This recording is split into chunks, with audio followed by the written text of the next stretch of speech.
과 함께 하루를 시작하는 여러분에게 하나님의 은혜와 평강이 가득하시길 주님의 이름으로 축복합니다.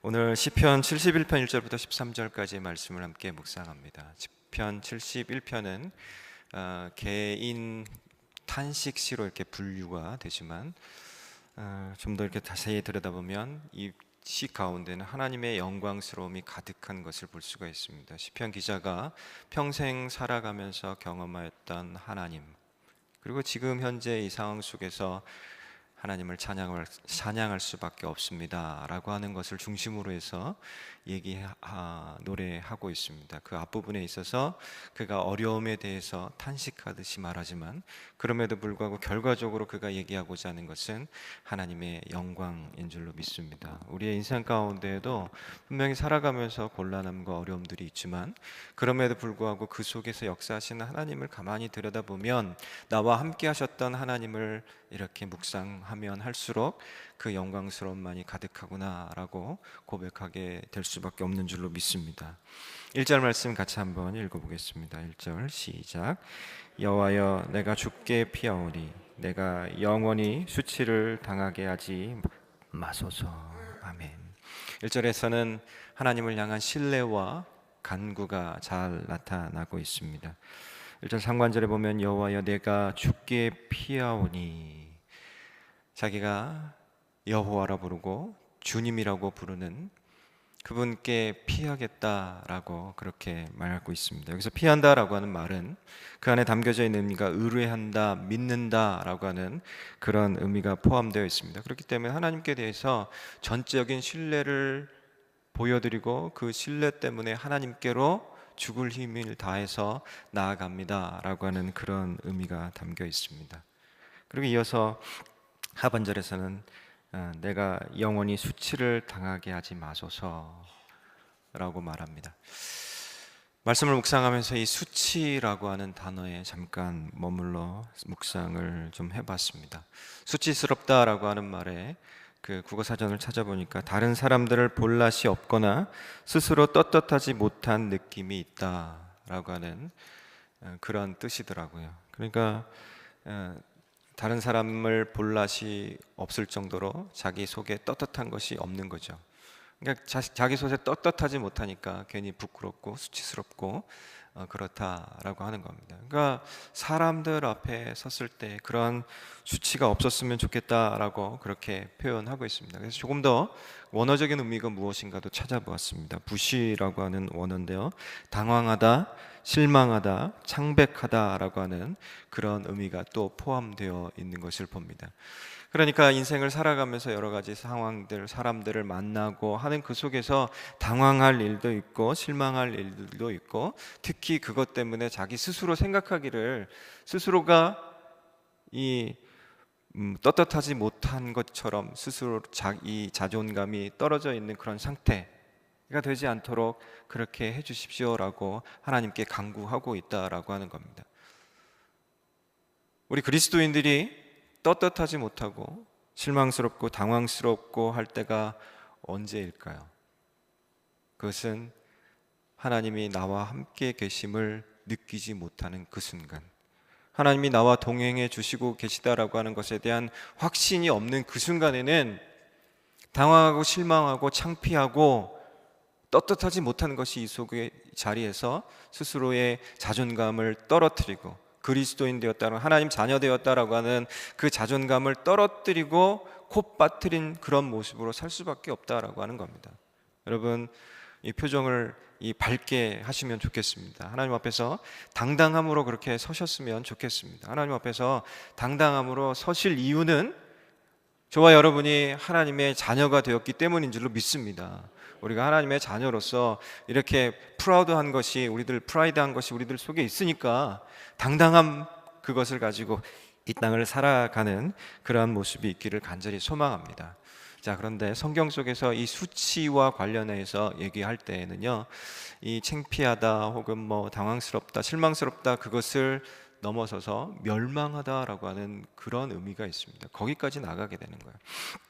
이 다니엘서 12장 2절 말씀에 보면 땅의 티끌 가운데서 자는 자 중에서 많은 사람이 깨어나 영생을 받는 자도 있겠고 수치를 당하여 영원히 부끄러움을 당할 자도 있을 것이며, 수치를 당하여 영원히 부끄러움을 당할 사람도 있을 것이다 라고 그렇게 다니엘서에서는 얘기하고 있습니다. 이것은 바로 멸망당할 자들도 있다라고 하는 것에 대해서 얘기하고 있는 것입니다. 여러분, 마지막 심판 때 여러분이 멸망당합니까? 영원한 구원에 이르게 됩니까? 영원한 구원에 이르게 되는 줄로 믿습니다. 우리에게 약속된 거예요. 보장된 거예요. 이미 지옥 갈 가능성이 전혀 없는 거예요. 오직 천국만이 우리들에게 보장되어 있습니다. 그렇기 때문에 우리들 속에 스스로 수치스럽다라고 생각할 이유가 전혀 없습니다. 조금 곤란한 상황, 어려운 상황, 불편한 상황, 조금 다른 사람들이 비난할 만한 상황, 그런 상황에 처했다 할지라도 그럼에도 불구하고 우리들 속에 다시 한번 다잡아야 할 것은 나는 하나님의 자녀가 되었다. 내게는 이미 천국이 보장되어 있다라고 하는 그 확신. 물론 여기서 제가 말하고 있는 그 수치나 부끄러움, 그러한 것은 주 예수 그리스도를 믿다가 당하는 수치, 애매히 당하는 고난과 수치를 얘기하는 겁니다. 자기가 잘못해놓고 그런 오만한 태도를 보이는 것을 얘기하는 것이 아닙니다. 하나님 앞에서 내가 그리스도인으로 살다가 그리스도인으로 살려고 애쓰다가 당하는 애매한 고난, 수치, 부끄러움, 그런 것이 있더라도 하나님 앞에서 당당함을 유지하고 또 이 수치가 아니라 오히려 그것이 내게 축복이고 영광입니다 라고 할 수 있는 그런 은혜와 축복이 있기를 간절히 소망합니다. 왜 그것이 우리들에게 가능하냐? 그것은 우리 주 예수 그리스도께서 모범으로 보여주셨기 때문에 그렇습니다. 이사야서 53장 3절 말씀에 그는 멸시를 받아 사람들에게 버림을 받았으며 간고를 많이 겪었으며 질고를 아는 자라 마치 사람들이 그에게서 얼굴을 가리는 것 같이 멸시를 당하였고 우리도 그를 귀히 여기지 아니하였도다. 예수 그리스도께서 친히 멸시 당하는 곳으로 들어가셨습니다. 어제 우리가 성탄절을 맞아서 예수 그리스도의 이 땅에 오심에 대해서 굉장히 우리가 축하하고 축복하고 선물을 나누면서 굉장히 기뻐했지 않습니까? 그런데 이제 이 메리 크리스마스라고 하는 말을 우리가 사용하고 기뻐하지만 그 안에 담겨 있는 의미, 그러니까 이 정확하게 표현하면 기쁨의 그리스도를 미사하다, 그러니까 예배하다라고 하는 그런 의미가 포함되어 있습니다. 그러니까 우리가 메리 크리스마스 할 때는 선물 주세요라고 하는 그런 의미가 아니라, 선물 주셔서 감사합니다 그런 의미가 아니라 기쁨으로 그리스도를 경배하라라고 하는 그런 의미로 서로에게 그렇게 얘기하는 겁니다. 왜냐하면 예수 그리스도께서 이 땅에 오신 이유가 우리를 구원하시고 우리의 왕 되시고 우리를 영원한 천국으로 인도해 가시기 위해서 오셨기 때문입니다. 그 일들을 위해서 예수 그리스도께서 친히 십자가를 통하여서 멸시를 당하시고 고난당하시고 조롱당하시고 비난당하시고 하는 그 수치 가운데로 들어가셨기 때문에 우리 가운데 일어날 수 있는, 그리스도를 믿다가 당할 수 있는 그런 수치, 부끄러움, 그런 것들도 능히 우리가 극복할 수 있는 줄로 믿습니다. 예수 그리스도 이 땅에 오신 모습을 보면요, 종의 형체를 입고 오셨다라고 말씀하고 있습니다. 빌립보서에서 그렇게 얘기하고 있고요. 또 이사야서에서도 방금 읽었던 그 본문 바로 앞에 이사야서 53장 2절에서는 그는 주 앞에서 자라나기를 연한 순 같고 마른 땅에서 나온 뿌리 같아서 고운 모양도 없고 풍채도 없은즉 우리가 보기에 흠모할 만한 아름다운 것이 없도다. 영광스러우신 하나님께서, 존재 자체로서 영광스러운 하나님께서 이 땅에 종의 형체를 입고 결코 아름답지 않아서 흠모할 만한, 하나님의 종들인 사람들조차도 흠모할 만한 것이 없는 그런 모습으로 우리 주 예수 그리스도께서 친히 그 수치를 입고 이 땅 가운데 오셨다라고 하는 겁니다. 그렇기 때문에 우리가 그리스도인으로 사는 것이 결코 수치스러워할 거나 부끄러워할 거나 또 그 가운데서 곤란함과 어려움 때문에 실망하거나 좌절하거나 또 당황하거나 창피해하거나 그러할 이유가 전혀 없다라고 하는 그 사실입니다.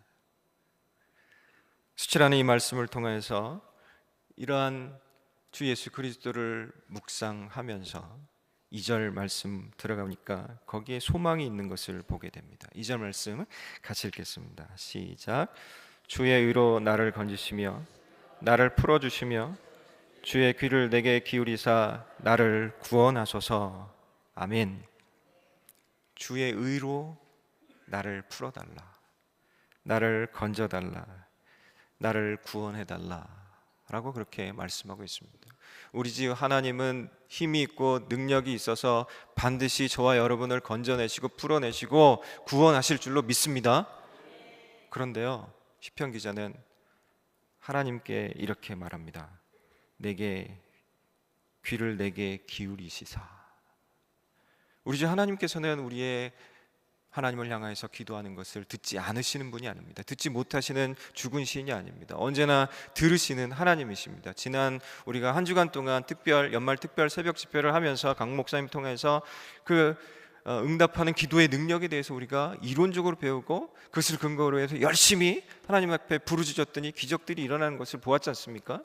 그러니까 우리가 각자의 삶 가운데서 그러한 응답하심과 기적이 일어나는 줄 믿고 확신을 가지고 하나님 앞에 기도해야 할 줄로 믿습니다. 이 시편 기자가 그것을 근거로 해서 하나님 앞에 기도하는 거예요. 하나님이 나의 기도를 들으신다라고 하는 그 확신 가운데에서 하나님을 향해서 부르짖는 거예요. 나를 건져주십시오, 나를 풀어주십시오, 나를 구원해 주십시오라고 그렇게 하나님을 향해서 간절히 부르짖고 있습니다.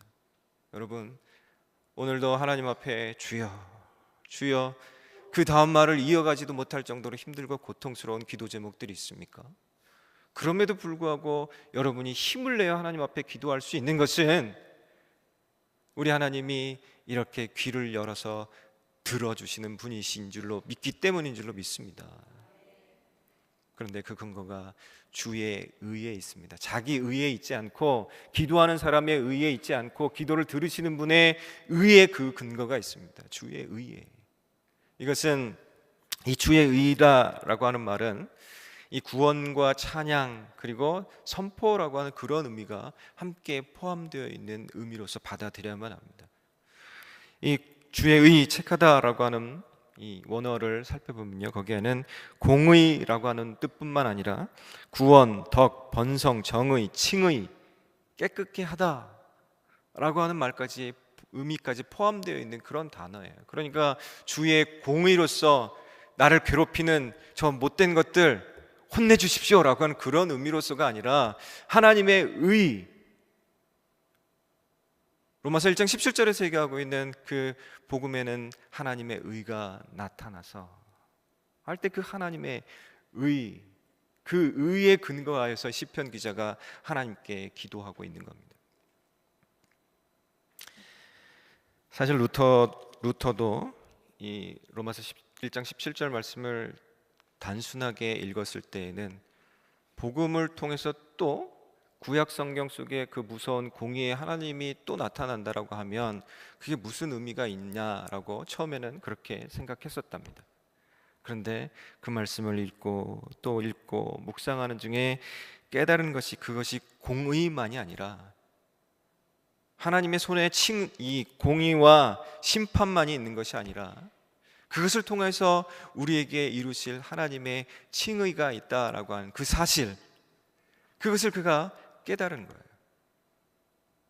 그렇습니다. 우리가 하나님 앞에서 하나님의 의를 생각할 때 공의로서만 생각하면 그냥 하나님이 두렵고 무섭기만 합니다. 여러분, 하나님이 저와 여러분을 이렇게 바라보고 계시다라고 하는 그런 말을 들을 때 때로는 자기가 하고 있는 짓 때문에, 짓이라고 표현해서 죄송합니다, 자기가 하고 있는 일 때문에 스스로 하나님 보기가 민망하고 두렵습니다 라고 생각이 들 수도 있습니다. 그러나 더 중요한 것은 하나님의 의는, 우리에게 하나님의 의가 직접 올 때는 공의여서 심판만이 있지만 하나님의 의가 십자가를 지신 주 예수 그리스도를 통하여 우리에게 오면 칭의가 된다라고 하는 그 사실입니다. 여러분 믿습니까? 그래서 우리 주 예수 그리스도를 우리에게 보내주신 하나님의 그 사랑이 하나님의 의인 거예요. 그 하나님의 의, 그것을 근거로 하여서 시편 기자가 하나님께 기도함을 통하여서 그가 건져냄을 받고 또 풀림을 받고 그가 구원을 받게 된다라고 하는 그 확신 속으로 나아가게 되는 것입니다. 여러분, 우리 가운데 그리스도를 주신 하나님을 찬양해야 할 이유가 거기에 있습니다. 우리 주 예수 그리스도를 통하여서 하나님의 의가 우리 가운데 올 때는 의롭다 칭해 주시는, 죄인이지만 의롭다 칭해 주시는 그 하나님의 그 사랑이 우리들 가운데 머물므로 인하여서 우리들 속에 구원과 소망과 기쁨과 감사와 즐거움과 하나님을 예배함과 찬양함과 천국의 소망을 품고 살아가는 매일매일의 삶들이 우리들 가운데 가능하게 되어진 줄로 믿습니다. 우리 주 예수 그리스도를 통하여서 그 칭의라고 하는 것이 가능하게 되어진 것, 그것은 우리 주 예수 그리스도께서 친히 모든 것을 다 당하셨기 때문에 그렇습니다. 이사야 53장 계속 보면 이사야서 53장 4절에서는 그는 실로 우리의 질고를 지고 우리의 슬픔을 당하셨다. 이사야 53장 5절에서는 그가 찔림은 우리의 허물 때문이다. 8절에서는 우리 모두의 죄악을 그에게 담당시키셨도다. 우리 주 예수 그리스도께서 당하신 그 모든 것이 괜히 애매히 당하신 것이 아니라 우리 가운데 칭의가 있기 위해서, 하나님의 의가 그리스도의 당하신 그것을 통하여서, 그리스도를 통하여서 우리 가운데 옴을 통하여서 의가 전가되었다라고 하는 그 사실들로 우리 가운데 머물게 된 그것을 말씀하고 있는 겁니다. 시편 기자가 바라본 하나님의 모습이 그와 같은 것이었고요, 그것이 완전하게 이루어지기 위해서 하나님께서 주 예수 그리스도를 우리들에게 보내심을 통해서 시편 기자가 노래하고 있는 그 노래의 모습의 완성을 우리들에게 보여주신 것입니다. 하나님께서 이렇게 당신의 의로서 시편 기자를 풀어주시고 또 건져내시고 구원하심을 통해서 3절에서는 또 이러한 소망을 갖습니다. 3절 말씀 같이 읽겠습니다. 시작. 주는 내가 항상 피하여 숨을 바위가 되소서. 주께서 나를 구원하라 명령하셨으니 이는 주께서 나의 반석이시요 나의 요새이심이니이다. 아멘. 우리 하나님은 바위이시고 피할 바위이시고 산성이시고 요새인 줄로 믿습니다. 그런데요, 더 중요한 것은 그 다음에 주께서 나를 구원하라 어떻게 하셨다고요? 명령하셨다라고 합니다. 주께서 나를 구원하라 명령하셨다라고 말씀하고 있습니다. 우리 주 예수 그리스도를 통하여서 하나님께서 보여주신 사랑을 로마서 5장 8절에서는 이렇게 얘기하죠. 우리가 아직 죄인 되었을 때 그리스도께서 우리를 위하여 죽으심으로 하나님께서 우리에게 대한 자기의 사랑을 확증하셨느니라. 이 명령이라고 하는 것은요, 힘이 있는 사람이 힘이 약한 사람에게 하는 것이 명령입니다. 힘이 약한 사람이 힘 있는 사람에게 명령하다가 어떻게 돼요? 네, 큰일 납니다. 그래서 저희 집에서는 제가 저희 와이프에게 명령하지 않습니다. 네, 다 아시죠? 그 힘도 세고요, 돈도 더 많이 벌어오고요. 하여튼간에 영적으로 더 파워가 있는 것 같아요. 하여튼간에 이게 더 힘 있는 분 앞에서 제가 항상 이게 머리를 조아리면서 제발 좀 이렇게 해달라고 이렇게 간청하면 그런 삶을 살고 있습니다. 근데 그렇게 하니까 편하더라고요. 그렇게 하면 이게 더 잘 되는 거예요. 명령하는 사람이 힘이 있어야 그 명령을 실행할 수도 있고요, 그 명령이 되어질 수 있게 됩니다. 우리 하나님은 전지전능하셔서요, 명령하신 것을 이루지 못하실 분이 아니십니다. 명령하신 것들에 대해서 반드시 이룰 수 있는 분이 우리 하나님이십니다. 그 명령하심이 방금 전에 읽었던 로마서 5장 8절에서 있었던 것 같이 주 예수 그리스도의 십자가, 하나님의 그 사랑 표현하는 것, 그것을 통하여서 나타나게 된 그것입니다.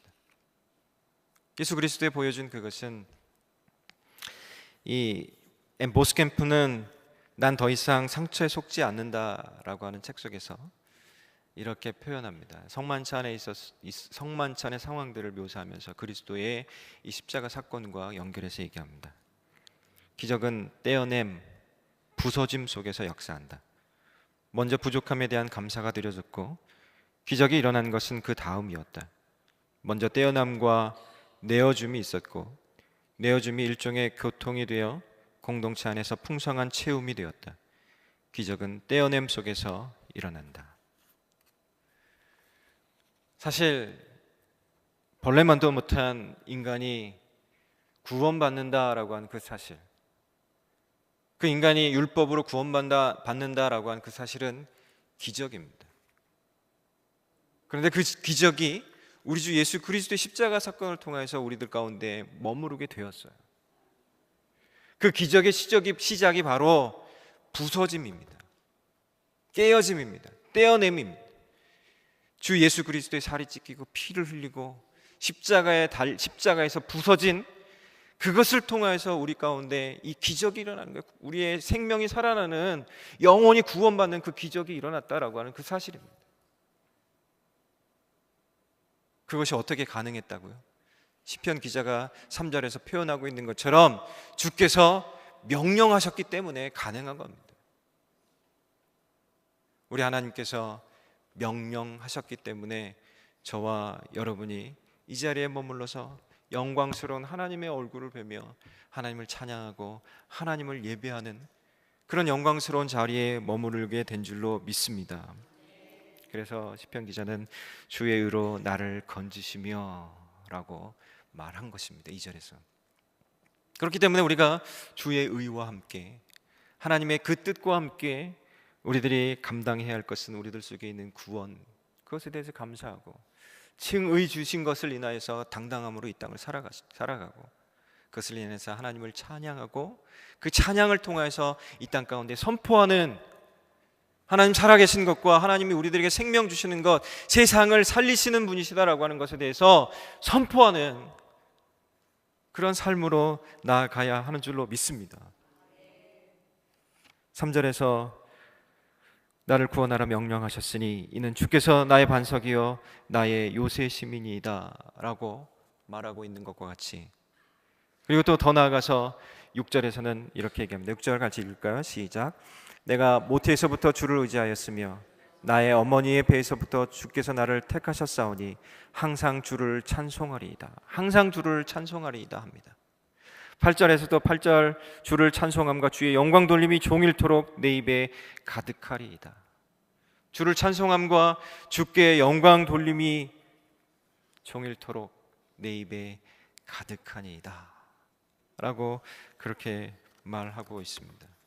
여러분, 우리가 주님 앞에서 사는 이 삶 가운데에서 살아가는 이 시간 동안에 하나님을 바라보며 하나님을 찬양하는 시간들이 얼마나 될까요?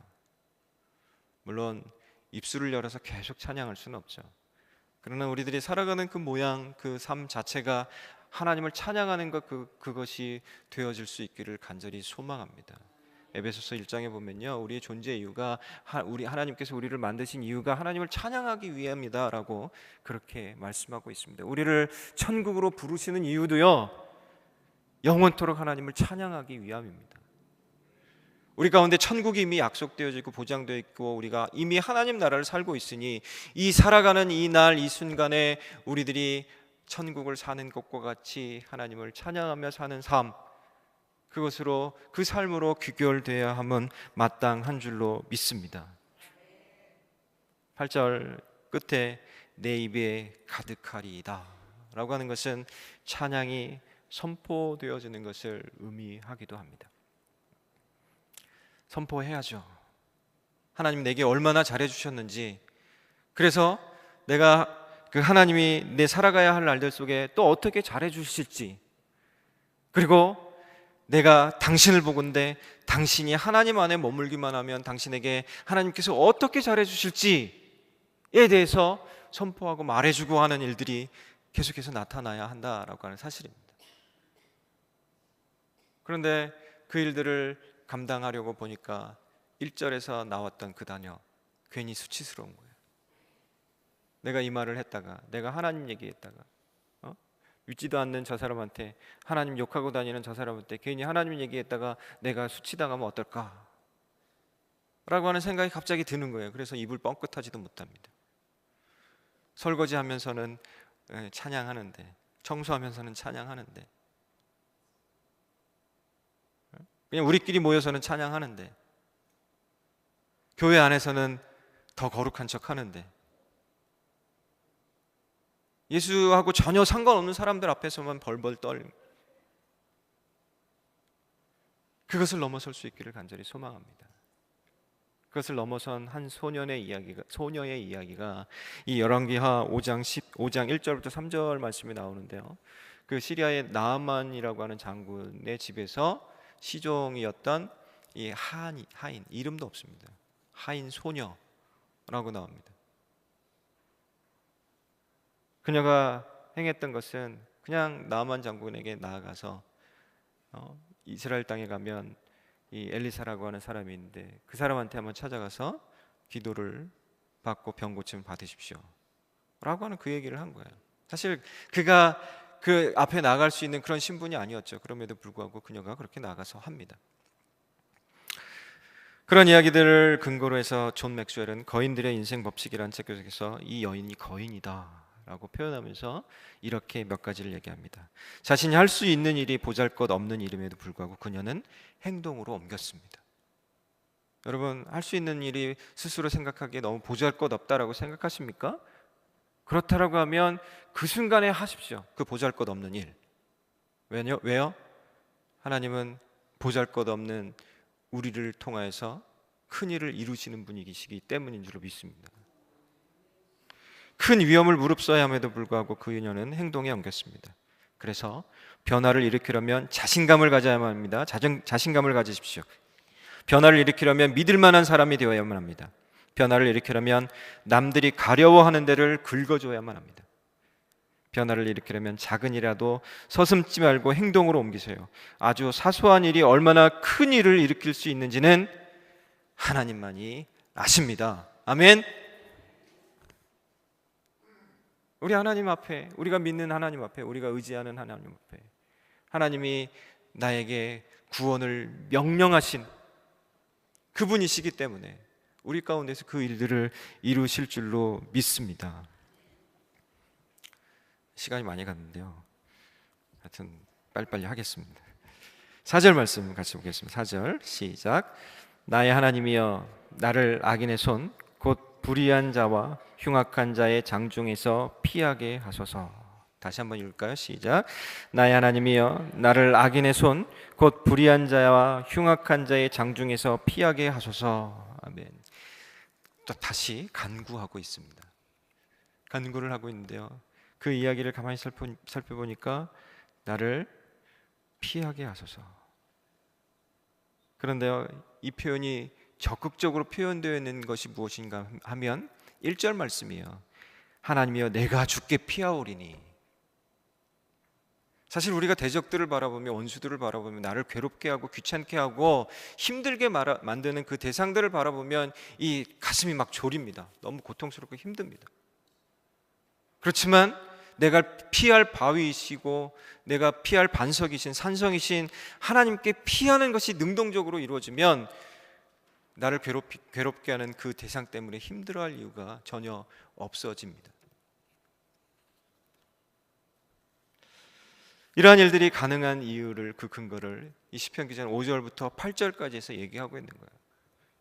그것을 요약해서 보면요, 나의 소망이시기 때문이다. 나의 어릴 때부터 신뢰한 이시가 하나님이시기 때문이다. 모태에서부터 주를 의지했다.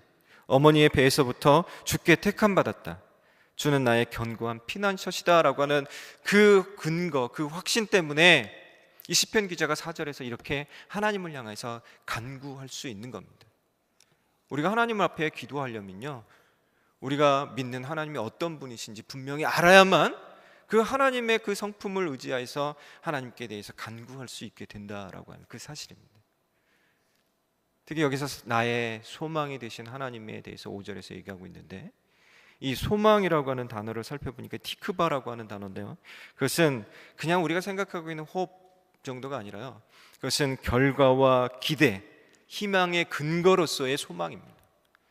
이미 우리 가운데 하나님께서 잘해주신 결과가 있고, 또 그래서 그것 때문에 미래에 대한 기대가 있고, 그리고 우리가 이 희망할 수 있는 근거가 있는 의미로서 이 단어를 사용한 겁니다. 그래서 유진 피터스 목사님은 메시지 성경에서 이렇게 번역하고 있습니다. 고달플 때에도 나를 건져주신 하나님, 고달플 때에도 나를 건져주신 하나님이기 때문에 내가 이렇게 간구할 수 있습니다 라고 시편 기자는 하나님께 간구하고 있는 거예요. 여러분 하나님께서 여러분에게 얼마나 잘해 주셨습니까? 그 잘해 주신 일들에 대해서 하나하나 세어보십시오. 특별히 2017년도를 마감하면서 2018년도를 시작해야 하는 이 시간에 2017년도 한 해를 돌아보면서 하나님께서 어떻게 우리에게 잘해 주셨는지, 여러분에게 잘해 주셨는지 그것들 감사를 함께 적으시면서요, 2018년도를 위한 10가지 기도 제목 적으라고 여러분에게 종이 나눠드렸잖아요. 그거 대충 적지 마시고요, 여러분의 하나님을 생각하면서 적어보십시오. 여러분 개인을 위해서, 가정을 위해서, 교회를 위해서, 선교를 위해서, 하나님 나라를 위해서 생각하면서 적어보십시오. 그러면 그 하나님을 의지해서 적은 그 기도 제목이 2018년도를 살아가는 힘이 되고 능력이 될 줄로 믿습니다. 분명히 저와 여러분에게 약속하신 거예요. 시편 기자의 분위기는 이렇게 소망 있는 분위기에서 갑자기 9절에서 조금 변화되어집니다. 9절 10절 말씀 같이 읽겠습니다. 시작. 늙을 때에 나를 버리지 마시며 나 이미 쇠약할 때에 나를 떠나지 마소서. 내 원수들이 내게 대하여 말하며 내 영혼을 엿보는 자들이 서로 꾀하여. 11절 계속 읽습니다. 이르기를 하나님이 그를 버리셨은즉 따라잡으라, 건질 자가 없다 하오니. 이 유진 피터슨 목사님이 그 번역한 메시지 성경을 보니까 참 재미있게 번역이 되어 있어요. 제가 읽을 때 잘 들어보세요. 내가 늙어 연약해져도 쫓아내지 마시고 제 역할을 못하게 되어도 퇴물 취급하지 마소서. 원수들이 내 뒤에서 수군대며 나를 칠 기회를 호시탐탐 노립니다. 하나님도 저자를 버리셨다, 도와줄 자 없으니 당장 잡아 족치자 하고 떠들어댑니다. 확 와닿죠? 그렇습니다. 우리가 힘이 빠지고 뭔가 전처럼 놀라운 일들을, 크고 좀 이름 날 만한 그런 일들을 하지 못하더라도, 내가 사소하고 아주 작은 일을 하더라도 세상은 분명히 나를 약한 사람, 노인, 퇴물 그렇게 말할지 모르지만 하나님의 안에 있는 나는 그와 같지 않으니 하나님 나를 하나님의 자녀로서 시편 150편에서 얘기하고 있는 것처럼 새벽 이슬 같은 주의 청년으로 끊임없이 살 수 있도록 인도해 주십시오 라고, 그렇게 하나님 앞에서 이 자존감을 갖고 당당함을 갖고 그렇게 살아갈 수 있기를 간절히 소망합니다. 적들은 지금도 하나님도 저 사람을 버렸다, 도와줄 사람이 아무도 없다, 지금이라도 가서 족치자 라고 말하지만, 그럼에도 불구하고 우리 하나님은 우리를 결코 버리신 적 없고 배신한 적 없고, 우리는 배신할지 모르지만 하나님은 한 번도 우리를 배신하신 적이 없으시기 때문에 결코 우리를 혼자 놓아두셔서 그 구렁텅이 속으로 영원히 떨어지는 그러한 상황으로 만들지 않으실 것이다 라고 하는 사실입니다. 사도 바울은 로마서 8장에서 이렇게 얘기합니다. 누가 능히 하나님께서 택하신 자를 고발하리요, 의롭다 하시는 이는 하나님이시니 누가 정죄하리요, 죽으실 뿐 아니라 다시 살아나신 이는 그리스도 예수시니 그는 하나님 우편에 계신 자여 우리를 위하여 간구하시는 자시니라. 대적이 엿보지만, 대적이 죽일 기회를 엿보지만 결코 그럴 수 없는 것은 로마서 8장 31절 32절에 보니까 만일 하나님이 우리를 위하시면 누가 우리를 대적하리요? 자기 아들을 아끼지 아니하시고 우리 모든 사람을 위하여 내주시니가 어찌 그 아들과 함께 모든 것을 우리에게 주시지 아니하겠느냐? 라고 말씀하고 있습니다. 하나님이 우리를 위하시면, 가정법으로 표현되어 있지만요, 그러나 우리가 살고 우리가 예배하고 우리가 사랑하는 하나님은 가정법 속에 머물러 있는, 그런 가정법이라고 하는 문장 속에 머물러 있는 분이 아니라 우리의 현실 속에 함께 계셔서 우리를 위하시는 그런 행동을, 그런 잘해주심을 끊임없이 하시는 분인 줄로 믿습니다. 하나님께서 그렇게 하시니 시편 76편 12절 13절 말씀이 계속해서 읽습니다. 시작. 하나님이여 나를 멀리하지 마소서. 나의 하나님이여 속히 나를 도우소서. 내 영혼을 대적하는 자들이 수치와 멸망을 당하게 하시며 나를 모해하려 하는 자들에게는 욕과 수욕이 덮이게 하소서. 유진 피터슨 이렇게 번역합니다. 다시 읽어볼게요. 하나님 멀찍이서 구경만 하지 마소서. 어서 오소서. 내 옆으로 달려오소서. 나를 비난하는 자들이 부끄러움을 당하고 나를 잡으려는 자들이 바보 천치로 보이게 하소서. 하나님 앞에서 아무리 여러분을 대적하고 괴롭게 하고 힘들려고 하는 원수, 사단 마귀라 할지라도 그 하는 짓이 결국은 바보 천치와 같은 짓입니다. 왜냐하면 하나님은 멀리서 멀찍이 서서 우리 불구경하듯이 우리를 바라보시는 분이 아니시기 때문에 그렇습니다. 우리와 늘 가까이서 동행하셔서 동행하시는 중에 우리를 영화롭게, 그 영화로운 자리로 이끌어 가시는 분이기 때문인 줄로 믿습니다. 말씀을 정리하겠습니다. 우리가 1절과 13절 말씀에 보면 수치라고 하는 말이 있잖아요. 그것이 결코 우리에게 해당되지 않습니다. 부끄러워하지 마십시오. 오히려 주의 의로서 우리가 구원되어진 것을 하나님 앞에서 감사하고 찬양하고 영광 돌리고 선포하는 그런 삶으로 나아가야 할 줄로 믿습니다. 하나님께서, 우리 주 예수 그리스도께서 이렇게 얘기합니다. 누가복음 9장 26절에서 누구든지 나와 내 말을 부끄러워하면 인자도 자기와 아버지와 거룩한 천사들의 영광으로 올 때 그 사람을 부끄러워하리니. 마태복음 10장 32절과 33절에서는 누구든지 사람 앞에서 나를 시인하면 나도 하늘에 계신 내 아버지 앞에서 그를 시인할 것이요 누구든지 사람 앞에서 나를 부인하면 나도 하늘에 계신 내 아버지 앞에서 그를 부인하리라.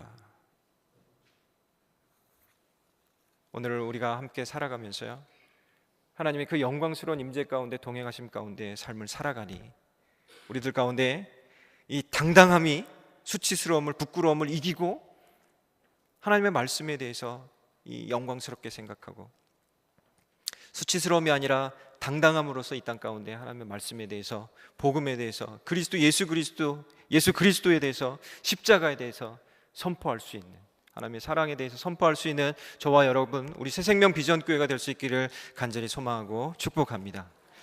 하나님